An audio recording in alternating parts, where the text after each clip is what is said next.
Real quick commercial interruption for you. So this episode is brought to you by TransZen, a product by Entheozen. Caitlin Thompson, who developed the product, is in our community and developed it for us by us. And it is a great product. I have found tremendous benefit from it and really have actually started to use it every single day now and plan to do so for a while. And it's great for kind of mood stabilization and for party recovery because we're not really getting all the vitamins, minerals, and aminos that we need in our daily diet, regardless of how well you eat. It's incredibly complicated to eat well enough to get this stuff in your diet. So check it out. There's even an offer for free shipping from their site, entheozen.com/PT for psychedelics today. You get free shipping and check it out. Thanks for supporting the show, and back to it. Ladies and gentlemen, welcome back to Psychedelics today.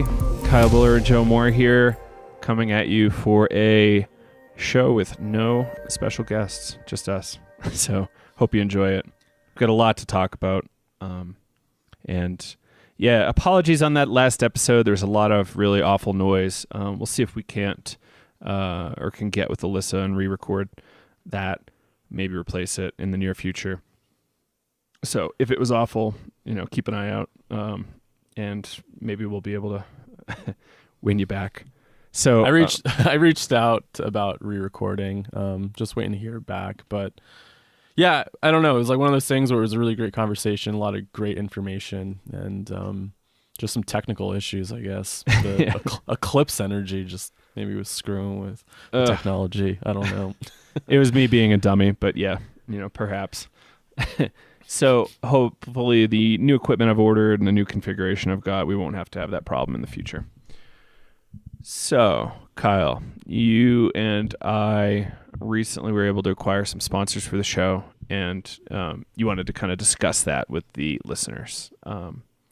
Maybe first off, it's not a bad idea to discuss that I've been putting in often over $400 a month for over a year to keep the show alive. I just looked at my taxes or my spending for the show for last year, and it was pretty astronomical. Made me a little uncomfortable. It's like, wait, is this a good idea?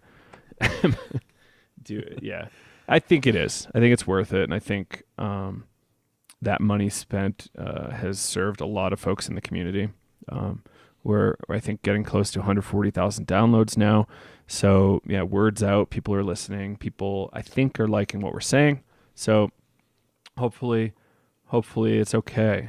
Anything you wanted to mention there about sponsors? Yeah. Well, I just wanted to be maybe like a little transparent. Like, maybe you've been hearing these sponsors, and then a couple were like mid rolls, and I know sometimes people hate sponsors, and a lot of people in the psychedelic community are very grassroots and maybe don't want to deal with that. But, I just wanted to be transparent about why, we decided to take on some sponsors. And, it has a lot to do with just making this work.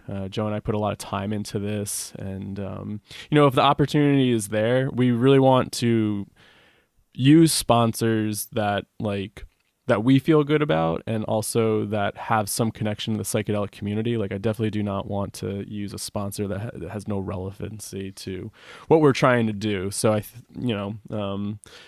you know anybody that, that would serve well for this community, you can let us know.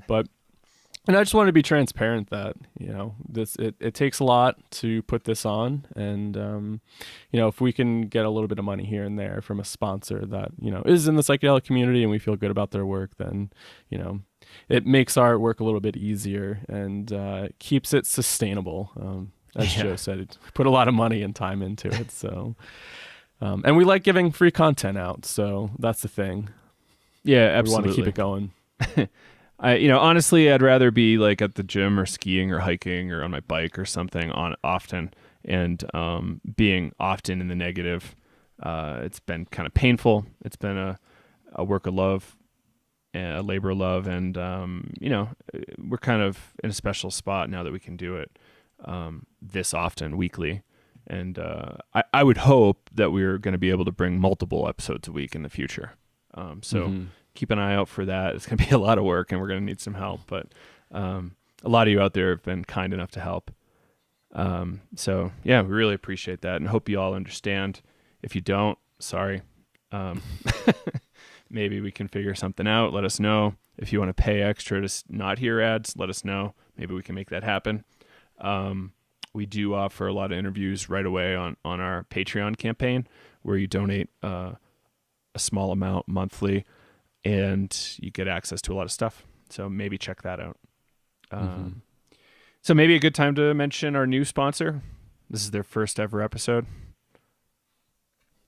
So Bluebird Botanicals Cbd company out of Colorado.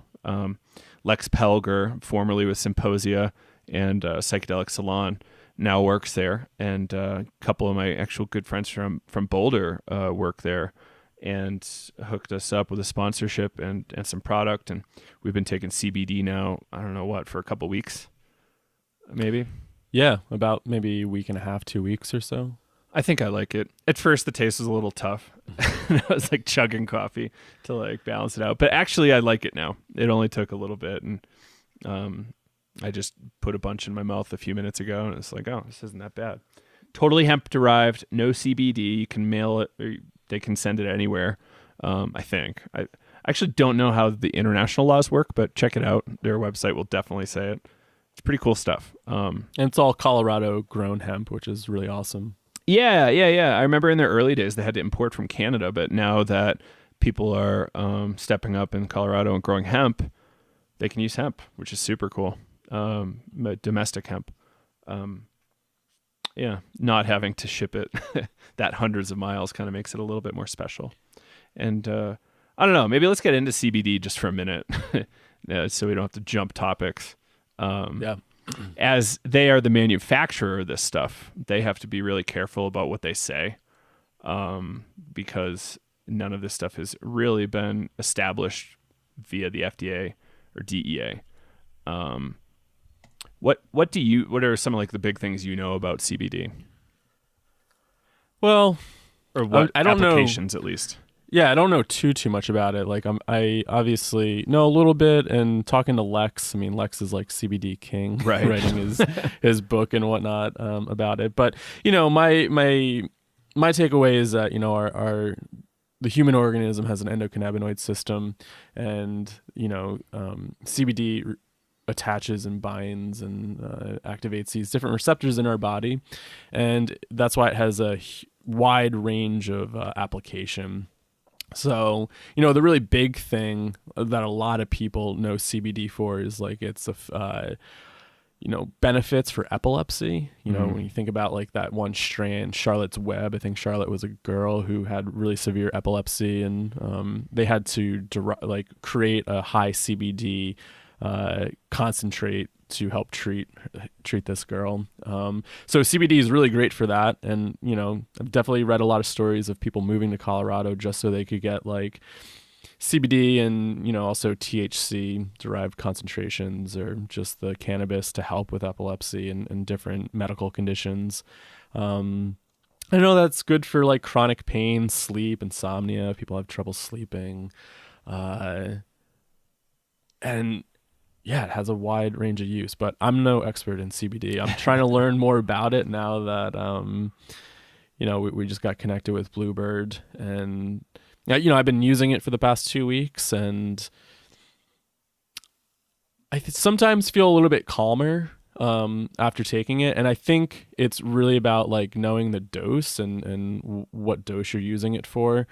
So that was been like a big thing for me, is like researching how to use it and what the dose is. So yeah, it's been interesting. And I think I remember like reading a while ago that sometimes it takes a while for it to just build up in your system for you to notice any effects. So maybe it's just me figuring out the dosage and letting it build up in my system. So I have some interesting experience with it, because my girlfriend worked in the pot field for a while here, and the number one thing that comes to mind is that not all CBD is created equal. A lot of products that include CBD have really, really cheap or even like fraudulent CBD in it shipped over from China in like oil drums. So they'll like buy it in bulk and then throw it in their product, and it's either extremely low quality CBD or toxic or just, not even food grade, and they're selling it that way. So be really careful with where you're sourcing your CBD. I think that's one of the cool things about Bluebird is they actually use some really high quality third party verification of the quality of their CBD extracts. So be really careful with CBD, but know that it's pretty amazing. Not all pot includes CBD. Very specific strains, like Kyle said, have CBD in it. I think the majority of strains sold in Colorado, at least, don't have it. But you look at the label and you get to see, like, is it 4%? Is it 20%? Like, if you're going to get bud or flower to smoke. And I think all marijuana has CBD. So marijuana is like THC, CBD, CBN. But I think with like all this mixing, that on the labels it always says 0, but they might not be testing for it. Because I don't think it's one of the things they test for regularly. But they always tell me, no, this doesn't have any at the counter when I'm buying it. But something like Charlotte's Web has a crazy high amount because they were able to breed that in there.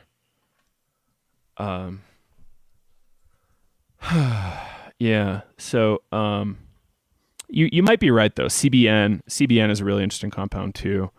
But CBD, this stuff people are using it for, like you said, epilepsy, which is really interesting. Daniel McQueen, at one point, I saw him on stage at an event. He says, I am on a ton of CBD right now to keep my my blood pressure and heart rate down so I don't lose it. 'Cause he's in front of like 100 people talking about DMTX. So I thought that was interesting. And there's actually some pretty well documented anti-cancer effect. It's still not, FDA established, but I think there's something about cells having a normal death clock kind of built in. Like a cell after a certain period of time will just die. That's what it does. And cancerous cells sometimes lose that ability. Like that was kind of manipulated out of the genome, and they no longer know how to do that. So CBD will help them remember. So it I forget how that actually operates, but it's something about easing the who knows? I don't want to get into the mechanism there. Look it up for yourself. Tell me if I'm wrong, but I think I'm right. And there's also another one about helping prevent traumatic brain injury. So something about it is special where you could kind of lubricate, or it like lubricates neurons so that they're less damaged by impact. So that's really interesting. So that there's some talk, I think, in the NFL about pot for those reasons. Yeah, and CBD is also like really good for anti-anxiety, so it kind of counteracts THC. So, and that's what I'm saying. I think all cannabis has CBD in it. It's just, I think when you're looking at the recreational settings, it's just not probably high doses. So the makeup of like cannabis is just a bunch of cannabinoids, which THC, cannabidiol, cannabinoids, or cannabinol, and whatever. CBD, CBN, and CBD. But yeah, they're just higher ratios of THC just because of the cultivation that's been going on for the past however many years. Because we want that high, Like the way that I always heard was like indicas were usually higher in CBDs than say sativa. Sativa was usually higher in THC, lower in CBDs and whatnot. So I just found a site, leafbuyer.com, writes that the average, I don't know when this article was written, October 2017. Average CBD content is about 1% to 4%, with 4% typically being considered a high CBD strain. But I was just at the store a week or two ago, and we were finding strains of like 14+%. Mm-hmm. Which is really great.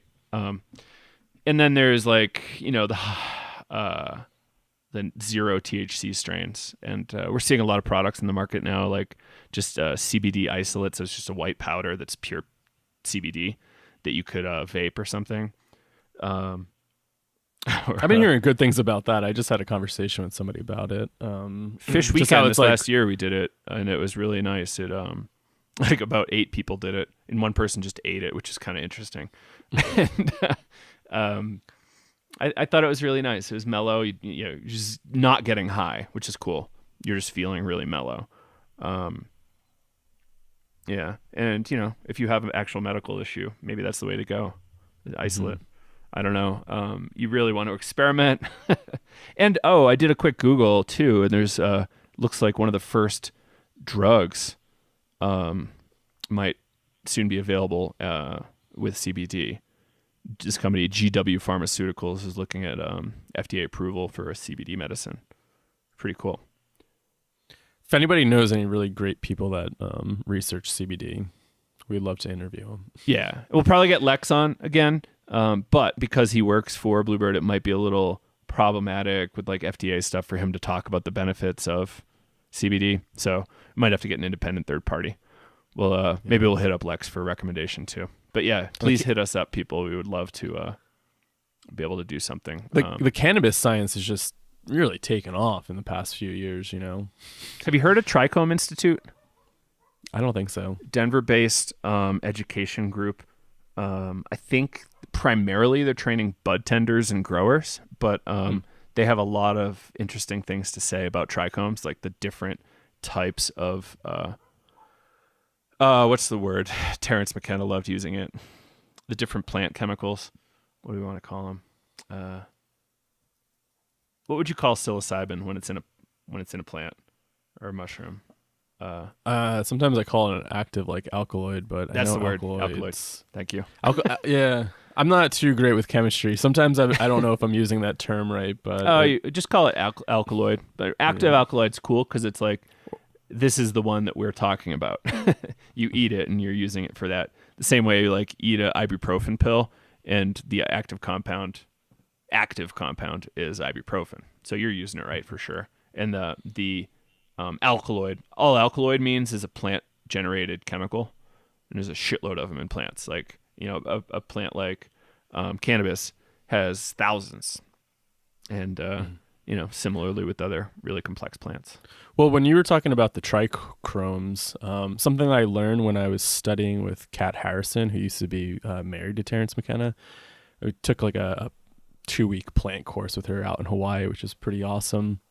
She was saying that most of the chemistry in a plant actually happens in the trichromes, and that's where a lot of their active compounds are, which is kind of neat to think about. Yeah, and so we're talking about CBD, CBN, THC, THCA, all these different compounds.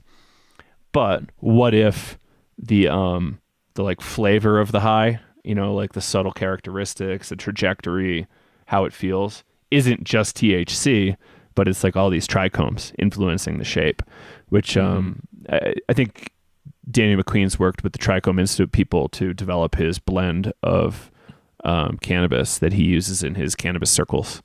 Yeah. And the trichromes are usually kind of I guess you would call it the resin part, those tiny little hairs that, or, you think of THC, it's the crystal. Tobacco can be really sticky in its original form, and the trichromes are on there. It's usually I don't know how to explain it, but yeah. So you look at high times, it's those crystals. Yeah, you're exactly. Looking at. And once you break that down, especially with cannabis, you have the different terpenes, which different smells, and then there's a lot of science coming out saying even that kind of can dictate what the high is like. So there's a lot of chemistry happening in those little parts of the plant. My buddy owns a pot company in Colorado, and he hired a bunch of petroleum engineers who wanted to move to Colorado and off of oil rigs and refineries. And they got to the point where they were able to extract and get to 100% THC oils that they could sell, but it was flavorless. So they're like, we can't say this is 100% THC because we have to add back in terpenes that we extracted to get a nice flavor, which is really interesting to me. So yeah, terpenes and man, I promise I haven't been smoking weed today. But trichomes, yeah, terpenes, trichomes. Like there's tons of these chemicals in pot. It's very interesting. And I actually called the guys from the Trichome Institute yesterday and left a message. So hopefully we can get them on the show soon. I would really like to chat with them about what they've got going and the different psychoactive effects of different terpenes. See what they've researched, because this is their business. Hey everybody, Joe here. This podcast is brought to you by Entheozen. We want to feature their product TransZen. It is great, and I've been taking it daily for a while now. I think it's a wonderful product, and we want to have more of you guys try it out. We've partnered with them to get you free shipping, so check them out at entheozen.com/PT to get your Psychedelics Today free shipping offer. One of our listeners, Chloe, actually recommended her partner that we should talk to. I'm sorry, I'm forgetting your name at the moment. But he uses a lot of cannabis and like culinary, and it seems like he's really well versed in the CBD science and whatnot. So awesome. Yeah, that's perfect. Sorry, I forget your name if you're listening. 'Cause I think yeah. And again, if you guys want to reach out to us, it's psychedelics today email at gmail.com. And you can hit us on all the socials as well. Whatever works for you. So, what do we want to chat about next? Do you want to chat about your class? Sure, yeah. So, most of you, if you've listened, you probably heard a lot about our Navigating Psychedelics course that we've had up on Teachable. Really packed full of information. We have 12 plus interviews. I actually just recorded another one with Cherie Gadassi, which is, I think, a really great interview, and I'll be putting it up there at some point soon. But I've been thinking a lot about online ed, and one of the purposes for this course for us was obviously to get a lot of information out there, but also we thought of it as a way to help fund this project as well. And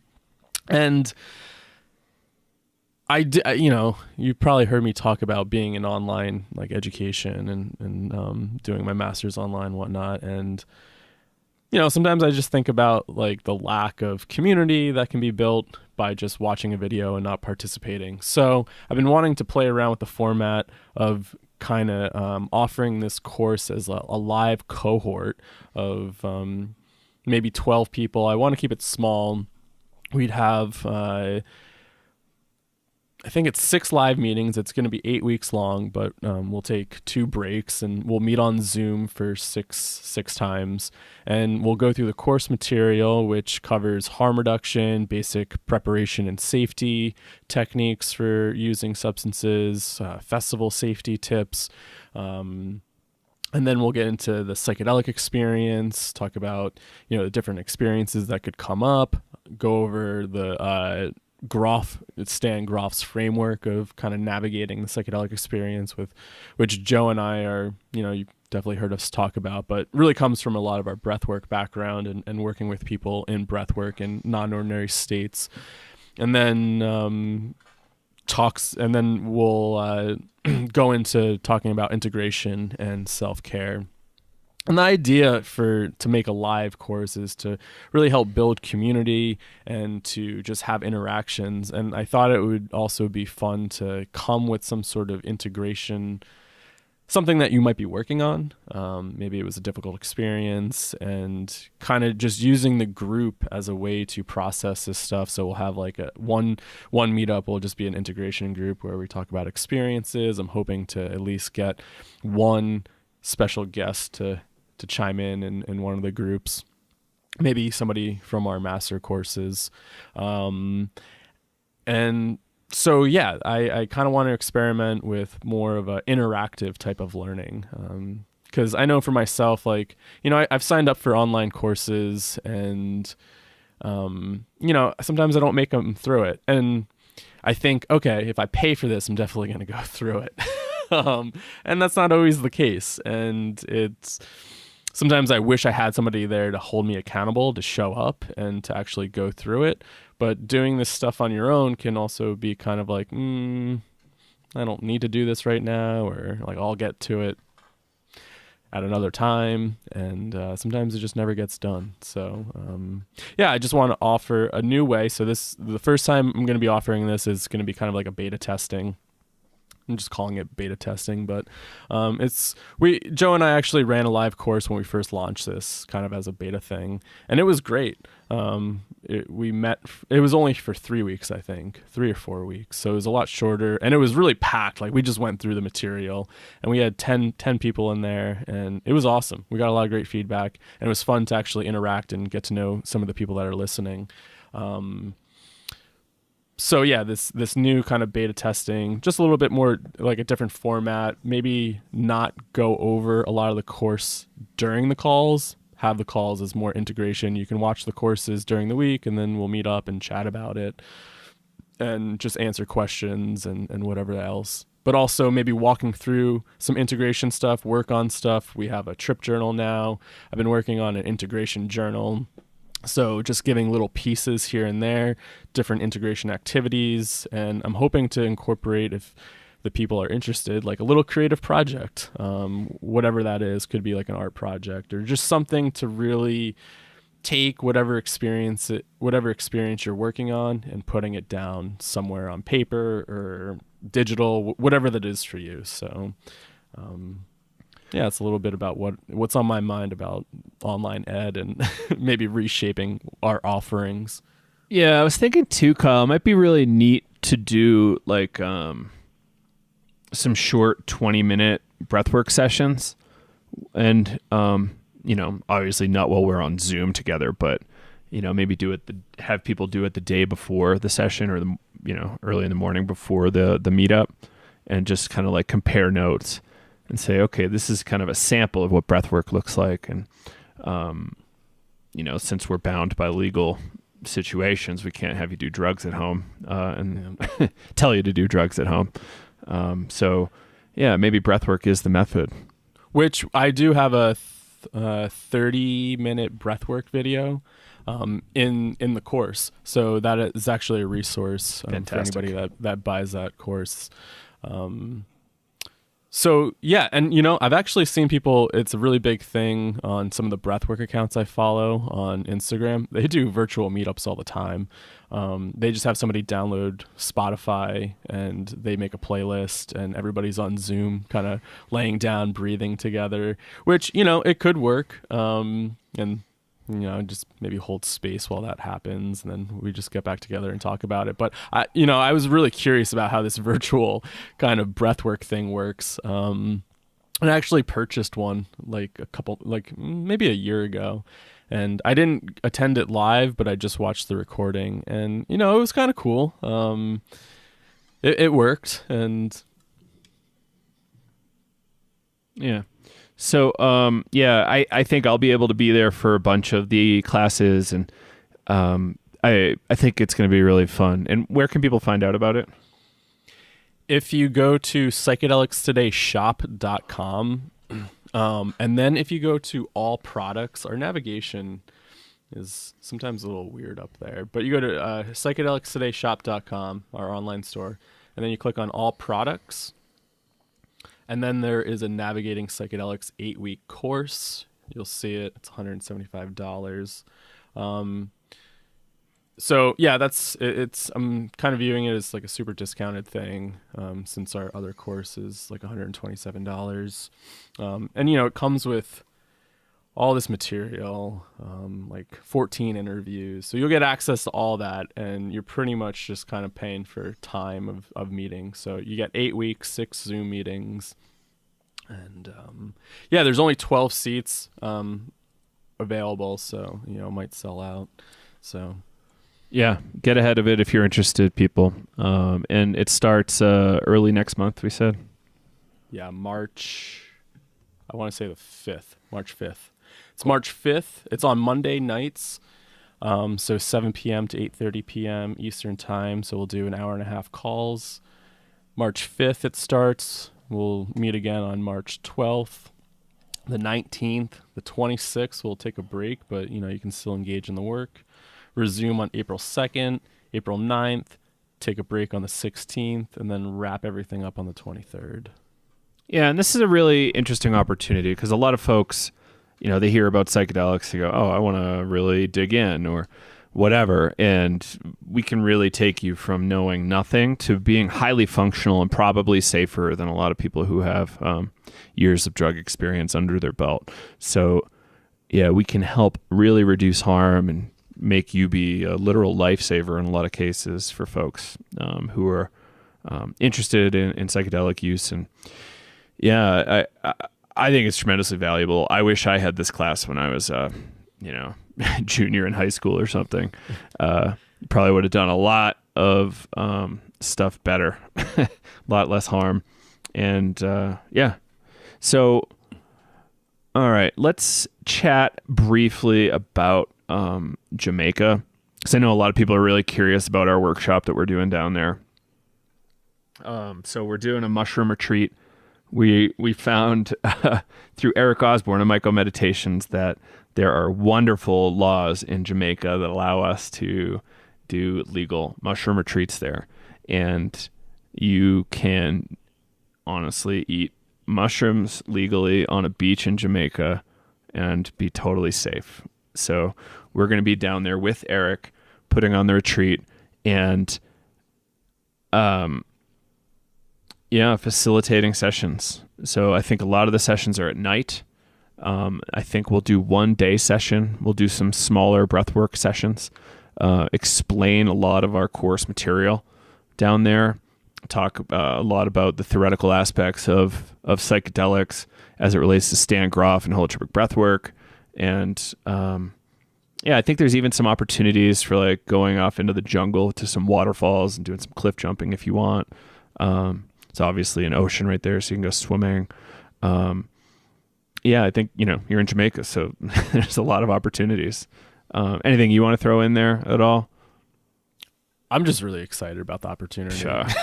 I don't know what to expect. We've talked to Catherine and we've talked to Eric a whole bunch, but still, I've never been to Jamaica. I'm really excited to see how this works. I've never been to a place where, you can just legally do this and the systems and structures are there besides doing breath work.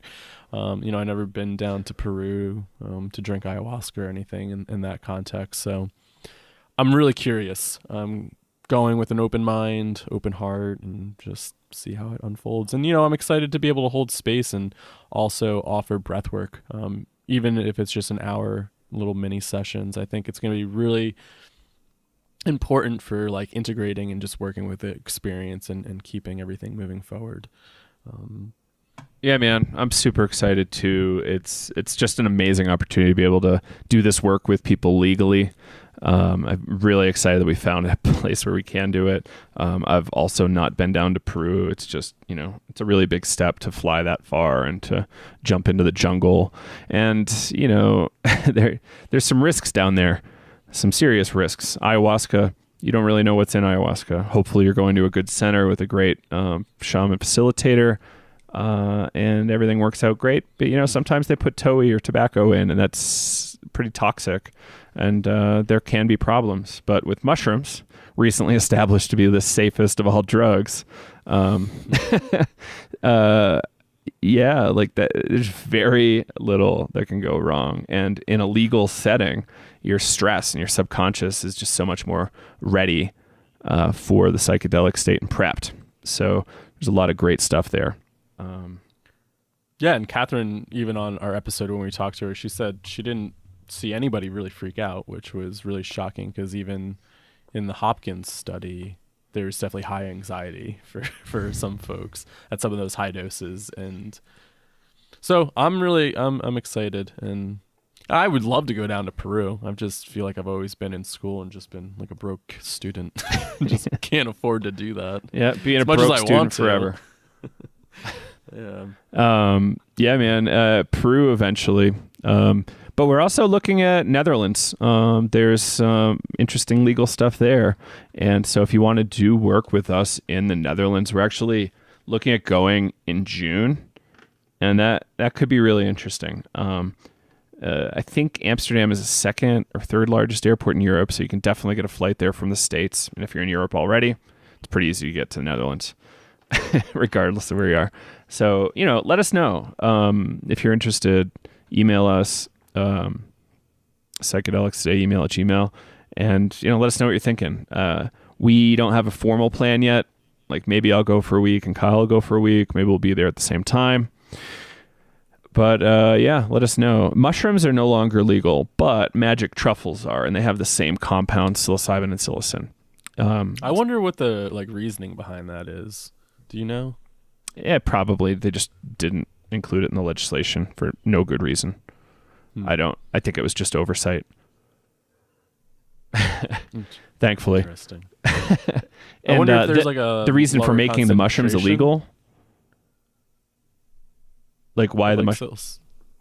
Yeah, I was just wondering why. Did they make it legal because they're trying to reschedule psilocin or psilocybin, but then the truffles obviously contain that. Well, historically, psilocybin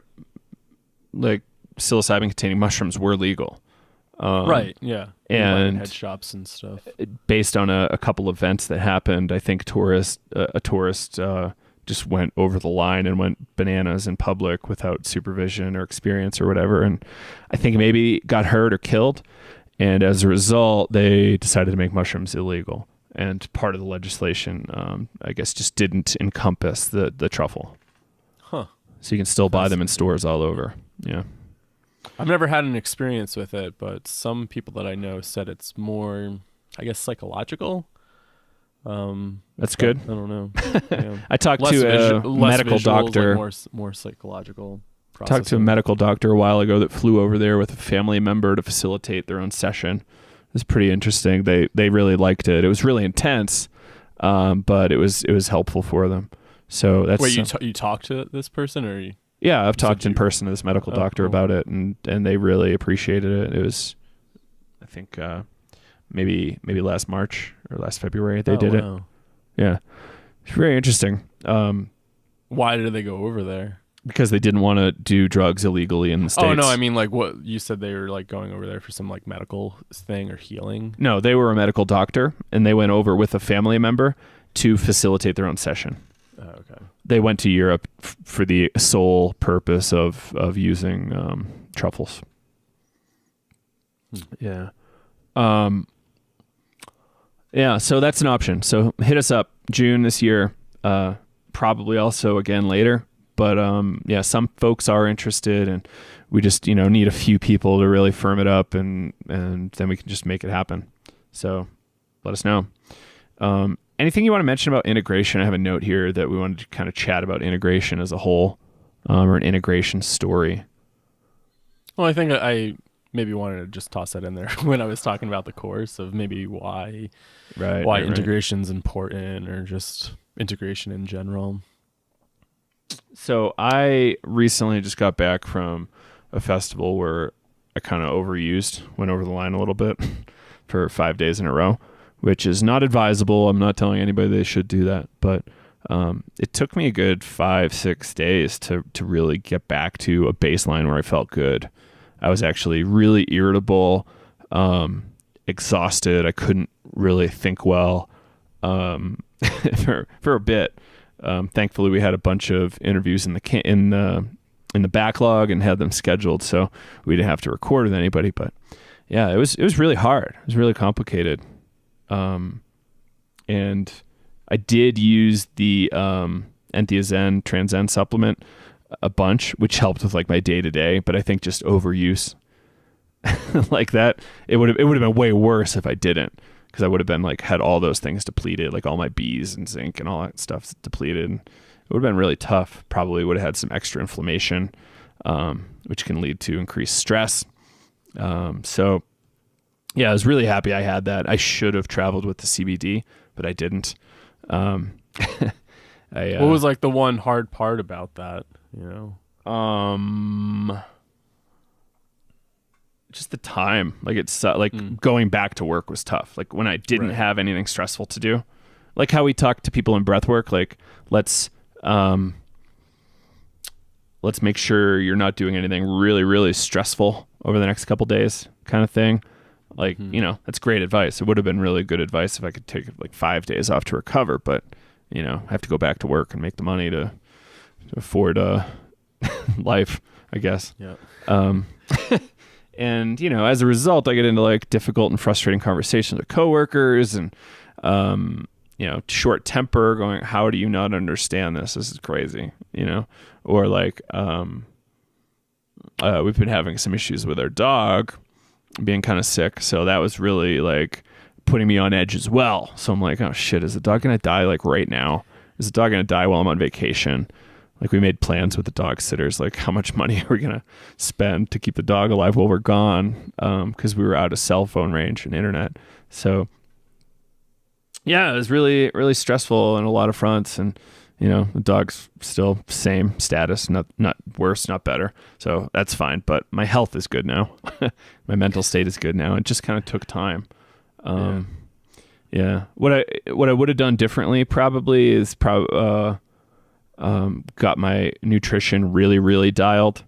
Like probably had fruit smoothies or something every day with like a bunch of supplements in it. I would have taken Transzen probably twice a day, maybe like 1 or 2 pills in the morning and at night. When I got home, I probably would have done more cardio, and probably gotten a hot tub and sauna every day as well, just to move and sweat and, you know, get the metabolism back to something normal, something like That's normal. what I was going to say. Were you doing any like grounding techniques when you got back, or was it just kind of like in the job and then just dealing with all that stress? And my parents were here, man. So that was fucked up. So it's like, oh, you just did a very intense, transformative thing. Let's go hang out with your parents. Shit. It's a great integration plan. Yeah. Bad planning. Don't do that, people. If you can. It was very nice of them to be able to help take care of the dog, but it's tough. Yeah. So I feel a little bit better prepared for trips in the future. So we'll see where that goes.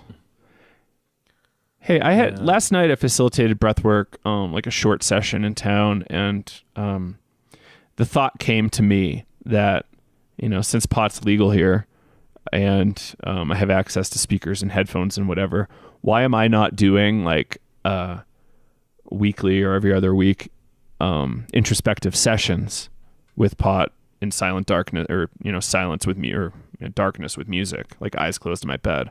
Like, why am I not doing that? Why aren't you? Once Jersey does that, I'm totally on board. Talking to Alyssa the other day about the ketamine stuff, I'm like, oh shit, like it sounds very similar to this, except she's doing it and I'm not.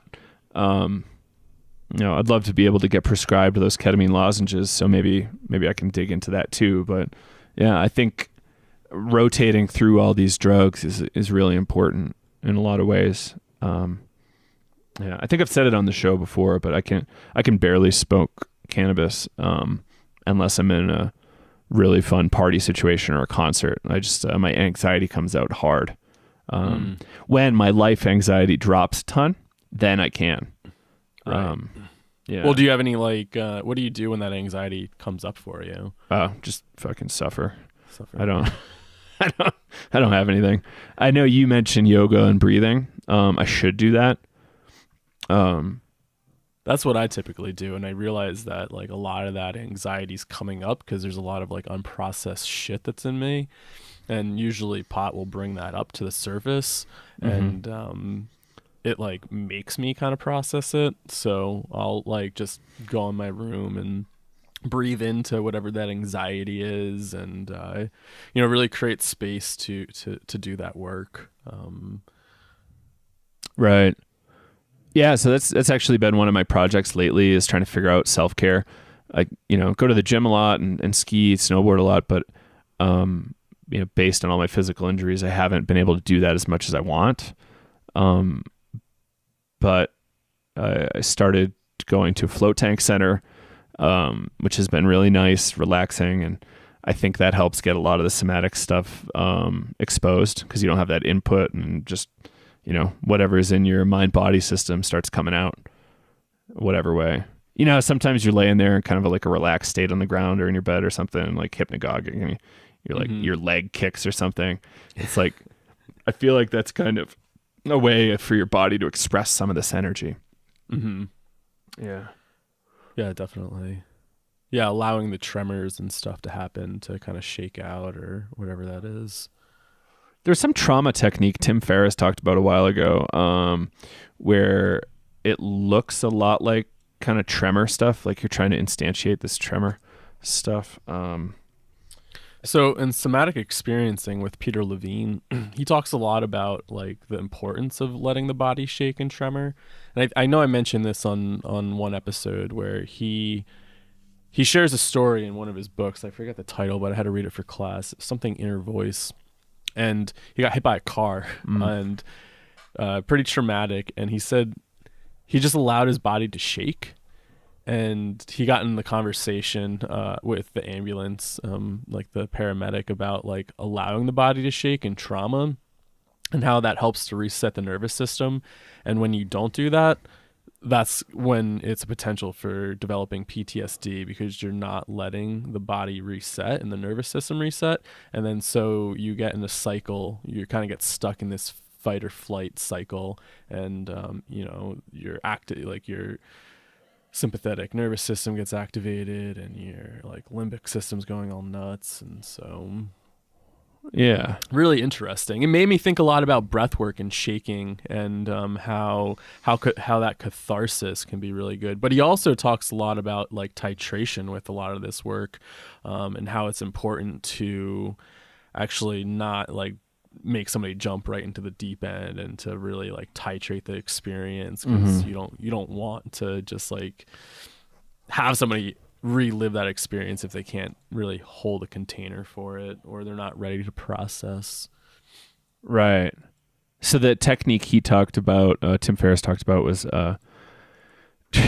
very basic name: trauma release exercises. And I think there's a whole scene of people doing it in Boulder. But it looks like it's based out of New Zealand, which is interesting. I haven't heard of that one. Yeah. But yeah, it's all about instantiating the tremor response, I guess. I bought the book, I just never read it. An analogy too is like what happens to a rabbit after a traumatic experience. They just shake for a while and then they're reset back to normal, like you were saying. It's interesting to find these mammalian analogs to these exercises. And maybe there's a lot more in the natural world that we can model to become more skillful here.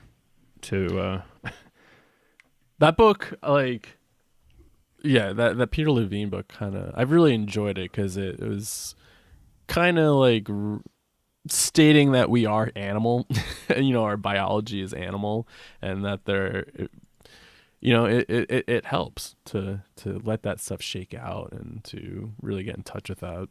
Yeah, absolutely. Cool, man. I guess we can wrap, because we're at about an hour now, unless there's anything else you want to throw in there. No, I don't think so. I think we're good. All right, so let's thank our sponsors really quick, and then we can wrap it. So thanks again to Bluebird Botanicals for the help. It's awesome that you've sponsored us, and to all your listeners out there, go check them out, Bluebird Botanicals on Google, and also to Transzen, Caitlin Thompson's company, with some awesome supplements, and you'll hear more about those in the ads around the podcast. And workshops, February 17 and 18 here in Breckenridge, just 2 different single full day transpersonal breathwork workshops. And if you can make it, it'd be awesome. If not, come to that retreat in May in Jamaica, May 16 through 23. Love to have you there. Cool. All right, Kyle, let's talk soon. Hey everybody, Joe here. Thanks for listening to this episode. Quick commercial break for you. We are sponsored now by Transzen, a product from Entheozen. Caitlin Thompson, who's a member of the psychedelic community, runs events in San Diego, developed this pretty much for herself, and she uses it every day. I now use it every day. I think Kyle as well.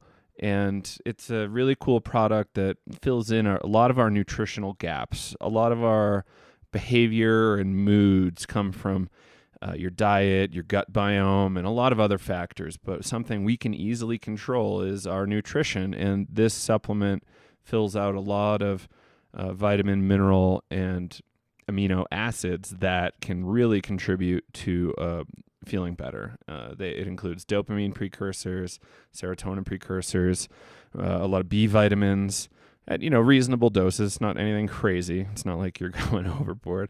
And it's just a really nice product. I've found that it's really lowered my day-to-day stress. So like the peak stress I would experience with my day job, it's substantially lower now. And using it as a recovery aid after partying, that is for sure a great use case as well. She used to make a product called, or she's still making it and selling it, but called Weekend Warrior. And Trans Zen is effectively Weekend Warrior 2. And it's not just for partying anymore. It's for day-to-day stuff, and it's great for us in the psychedelic community. A lot of us are using psychedelics to feel better, and if we don't use them regularly enough, sometimes you feel cranky. Perhaps that's because of gut biome stuff or nutritional deficiencies in some really niche areas like B6, and I wholeheartedly endorse it. That's why I've decided to work with Caitlin as a sponsor, and really excited to see where this goes. So check it out, Trans Zen from Entheozen, entheozen.com, ENTHEO zen.com. Go to entheozen.com/PT, and you can get a special deal of free shipping. Check it out. Let us know what you think. Bye.